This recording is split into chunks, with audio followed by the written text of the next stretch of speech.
مرحبا بكم خواتاتي حباباتي في قناة أكرم الاقتصادية. وصفتنا لنهار اليوم من بنة زمان. على بالي مكاش اللي ما دارش هذا الكاطو ومكاش اللي ما يعجبهش، هو كاطو اللمبوط او المحقن. بلا ما نطول عليكم نمروا للمقادير وطريقة التحضير. بالنسبة للمقادير، انا كيلت بكاس وانتم حاجه اللي تكيلوا بها كملوا بها بقيه المقادير.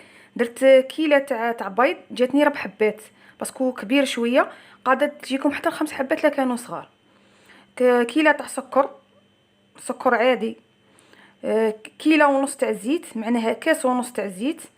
كيله تاع مايزينا اي النشاء، ومبشور الليمون، وتنجموا تعوضوه باللافاني غير باش نقلعوا الريحه تاع البيض.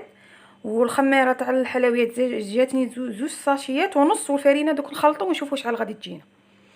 نبداو بالطريقه المعتاده، نخلطوا البيض تاعنا مع قرصه ملح، نطلعوه مليح مليح حتى يبيض الخليط تاعنا عادك باش نزيدو الزيت.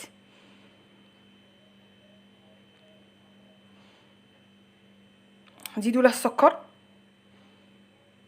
مع السكر هو اللي حتى يبيض الخليط ماشي وحده. نزيدو له السكر ونطلعوه مليح مليح مليح، هذاك هي بياض الخليط، ونتاكدوا بلي السكر كاع داب هكا باش ما تجيناش يابسه، باسكو كل السكر يقعد متحجر تجينا يابسه. خلطوه مليح وما تقلقوش عليه. بعد نزيدو الزيت. شوفوا الخليط تاعنا هنا كيبيض، شوفوا كي خلطناه مليح مليح تاكدنا بلي السكر داب مليح. نزيدو الزيت قلت لكم كاس ونص ثاني، نخلطو مليح. نزيدو مبشور الليمون تاعنا، واللي ما عندهش يدير ديال لافاني ولا مبشور البرتقال راه وقته. يا المهم ديروا وحده من المنكهات هادو اللي قلت لك عليهم باش ريحه البيض ما تجيناش في الكاطو تاعنا هذا. نزيدو دروك المايزينا اللي غادي تمد هذيك الهشاشه الرائعه لهذا الكاطو. نخلطوها الاولى غير شويه قد ما تدخل مع داك باش نشعلوا الباطير هكا باش نيفيتو، باسكو المايزينا خفيفه غادي يكون تشعلوا ديريكت الباطير وغادي كاع طير توسخ لنا سطح العمل تاعنا. هاي غير دخلتها شويه في العجينه عادك باش شعلت الباطير. ندخلوها مليح، من بعد نلمو بالفرينه.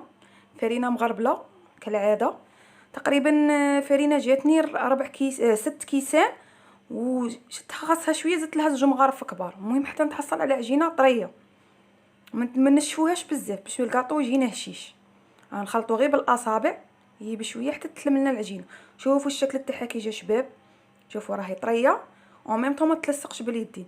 راكم حرزوا هذا الكاطو تاع اللي يجي غير بالزيت، حاجو تنشفوه بزاف بالفرينه باسكو تخرج لكم النتيجه ماشي مليحه، يخرج لكم كاطو يابس. بالنسبه لطريقه التشكيل، نجيبوا هذا المحقن تاعنا، هذا كاين اللي بلاصيه مع واحد الرحايه ويدخلوه ويزيروا، من بعد يقعدوا يدوروا يخرج لهم الشكل. يخدموا به صحاب لي كوموند بزاف. دوك ها راهي الصوره تاعها طلعت لكم. وكاين هذا انا اللوندوي هذا نخدم به مع لابوش الكريم شونتيي وكاع. انا يعجبني الخدمه تاعها باسكو الحبه تخرج شغل يخرج شكلها شباب. شوفوا نوري لكم دروك كيش تخدموا. نعمروا العجينه بدون نخرجوا فيها، شوفوا الشكل تاعها كيخرج شباب. شوفوا ما لا تلصق في الصباع لا والو. شوفي يلا العجينه راهي راني لمتها مليح بالفرينه. شوفوا كي راه الشكل تاعها كي راه يخرج بالخف، والطول تاعها كيما تبغوا. الحبه تبغوا تكبروها تبغوا تصغروها. من بعد نحكموا زوج جهات هادو نلو كيما راني نوري لكم في الصوره، او ميم طون رانا نكسلو فيها باش الحبه تجينا رقيقه وتجي شابه، ما تجيش غليظه شغل فيها الخميره غادي تزيد تنفخ. شوفوا الشكل تاعها كي جا فيها التموجات جات شابه. كاينه واحد الخطره ثاني العضوات قالوا لي بلي ديفو العجينه كي نقعدوا نخرجوا فيها دينا كي التشققات. شوفوا هذه العجينه توجور قلت نصحتكم من قبل، قلت لكم العجينه ملي تجي فيها الزيت توجور خدموا وغطوها قدامكم بلاستيك. شوفوا العجينه حكموها قعدوا هكا تدوروا بها شغل تحموها بالحراره تاع يدكم، بعد تدخلوها. هذه في الطريقه تاع العجينه كي تولوا تخرجوها تولي تشقق لكم من اللومبوط صاي، باسكو لا شغل غادي كطولوا تبدا تنشف باسكو فيها الزيت. شوف كي غادي تخرج ما فيها لا تشققات لا والو. قلت لهم ديروها في يدكم وقعدوا هكا تدوروا، ماشي تعجنوا فيها غير تدوروا فيها. شوفوا ما فيها لا تشققات لا والو. تبغوا ديروها بهذا الشكل، شكل اصابع، تبغوا ديروها شكل دائري كيما درتها انايا. هادو لي زوج اشكال تاع حلوه اللمبود.